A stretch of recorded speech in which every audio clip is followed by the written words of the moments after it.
तो बोलो ना जी। ए बउआ के पापा सुनतानी का हो रे बोल। एक तो हमार तबीयत खराब बा और लागत कि हमार मौगी हमार जाने लेके छोड़ी। का कही रे दादा, रोज ड्यूटी करावता। ए सालेस भैया जान तारा उतारा के ड्यूटी करा के तार ब्यूटी बिगाड़ दी है जी। सुनतानी का हरे का बोल। आ चली ना घरवा में। का हो बताइबे तब न चले। तो हमो सुनतानी। ये भौजी बोलो ना। अरे चलो तब ना बताए। ए जे बताओ ना यार। तो ऐसे ना बताइए सैलेश भैया, तारा के अंदर ले जाके घर के कोठरी में बताई। देखो तरु के हमार तबीयत खराब बा, कहाँ ले जा तरु आए। तू लागत हमरा ना जिए देबू।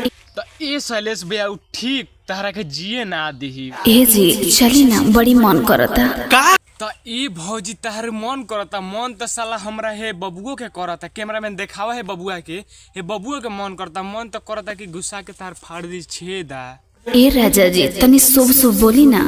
तो शुभ शुभ का लाड़ बोलस हमारे भौजी उ तारा से। अरे का बोली रे। देखा तारू कि हमार एक तो नोजल छिकत रही के और ऊपर से तू कहा तारू हे राजा जी ले ली ना। का ली रे। तो ए भैया उ छेदा लेवे के बात कहतिया। उ छेदा उ लिवावल चाहतिया। ए सुनो, आ ज्यादा अत करबा ना तो जे पटक के चढ़ जाई। अकुल तोहर तबीयत ठीक हो जाई। तो का कहलू ए भौजी की वही जब पटक के चढ़ जेबू तो ए सैलेशवा भैया जाके ओकरा के रूम में ले जाके पेलवा कि ना पेलवा। चढ़ जो चढ़िए चढ़ के तो हालत कइले बाडू। अच्छा यही से भैया तू ओकरा के रूम में नहीं ले जा चाहत कि तारा के उ दुबरवा कमजोर क देले बिया। आ यही से भौजी के मन और ज्यादा हो गइल बा।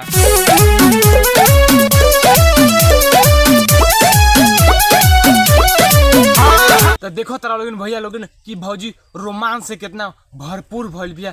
जोश में बहुत पगला गइल बिया। मन तो करता करे कि हम अपना लाड़ के गाड़ में करा गुस्सा के फाड़ दी। ए राजा जी दूरे रहलानी अभी चला दबाई बड़ा दस अभी मजा न भेटाई। तो ई भौजी तू अभी बर्दाश्त कर। अगर बर्दाश्त नहीं के हो तो तू आगे हमर लाड़ लेके अपना गाड़ में आ बूर में हुर ल। देही पर चढ़ना उलाट पलाट, देही पर चढ़ना उलाट पलाट। ई भैया तारा माना कहला के बावजूद भी तारा देह बहुत चढ़तिया। लागत एकदम जोशिया गोल बिया। लागत तारा लाड़वा के आज पूरा कोचे चबा जी यार खा दी। ओए न चढ़ी, हमार हक बत के चढ़ी। अरे तो ई भौजी तो हरे हक बा तू ही चढ़िया तू ही खइया। बस भैजवा के ठीक हो जाए तो ओकर बाद रातों दिन लिवावत रहिया। अरे पगली तार बहिन के टिकली साटो। तबीयत खराब बा तब न कहतनिया। तबीयत खराब बा पहले है सुना, सब तबीयत ठीक हो जाए। तो दोनों जना सुनावा लोगिन। ना पहले हमार सुन तब तू सुनाई है। चीनी के बीमारी बताओ वाला चाटा। तो का कहलू है भौजी की चीनी के बीमारी बता हौ वाला चाटा। ए भैया लोगिन भौजी के पहले चेहरा के एक्सपीरियंस देखाएगा। मुंह पर से ओठ पर लिया के कहता रे चीनी के बीमारी बता हौ वाला चाटा। ऊपर वाला मीठा बता बबू वाला छाटा। तो ए भौजी तू कहता रू ऊपर वाला मीठ बता हौ वाला छाट। तो ए भौजी तार तो पहले जो बनवे देख के हमार दोनों हाइड्रोसिल के गोल का फूल गइल बा हो। काहे करौले बानी ये रानी टेस्ट हो, प्यार नहीं होई तनी करे दरेस्ट हो। अरे तनी बुझ। तो ए भौजी काले भैया टेस्ट करवा के आइल बानी। तनी आज भर रहे द काल से गार फाड़ उन करा के सामान लेत रहिया। से पानी पानी भनी खोल साड़ी ब्लाउज हम दूर धइनी। तो ई भोजन का छुआला से तो पानी पानी हो गइल बारू। एकर मतलब तारा नीचे छेदा वाला से दरिया बहत लागत पानी छोड़ देले बा एकदम। तो ई भौजी ऐसा मत करिए कि ताकि भूकंपो आ जाओ और बाढ़ो आ जाओ। बसा पहिले खानी मुड़ी न झाट, बसा पहिले खानी मुड़ी न झाट। तो ए भैया उ बसा भल नहीं यार मुड़ी ना छोटी तो क्या करिए। कहाँ से उनका नीचे वाला छेदा से पानी बहुत ज्यादा छोड़ा था। कहाँ से कोई जोशिया के गरम होके एकदम बमैया गइल बारी। आई हो दादा मुड़ी झांटा तानी। हे भगवान हमर करम फूट गए और ऐसन मर्द मिलल के हमरा फल पर कबो जल नहीं खडल। त का कहलू भौजी तारा फल पर कबो जल नहीं खन डाले त अब भौजी अब अपना हे वाला नल से तारा फल पर जल डाल देता नहीं कि और तनी सियान हो जाओ बढ़न हो जाओ। अरे डालम थोड़ा सेक्शन में इन्फेक्शन हो गया है, ठीक हो जाने दो। अरे ठीक हो जाई है ला सुनो। भौजी को दोनों जुबान देख के बड़का बड़का हमारी हाइड्रोसिल वाला बम बहुत बम बमा गइल बा। का करिए भौजी तू सुनावा हम सुनबे करम। अब चीनी के बीमारी बताओ वाला चाटा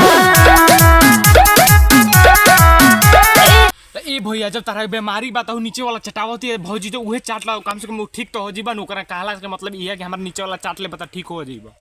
ऊपर वाला मीठा बता बबू वाला छाटा। त का कहलू भौजी की ऊपर वाला मीठ बता बबू वाला छाटा। त ए भौजी तू छाटा का तू आके हमार लाड़ चाट।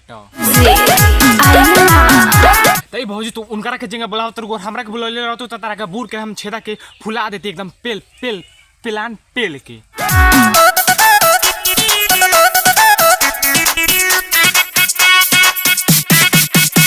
तो एकदम जो भौजी जो सिया गइल बिया पगला गइल बिया भैया के देह में देह रगड़ती ए भौजी तू ऐसा हूँ देखा तारू जैसे कि बहन चोदवा हमार दोनों हाइड्रोसिल फाट जाई।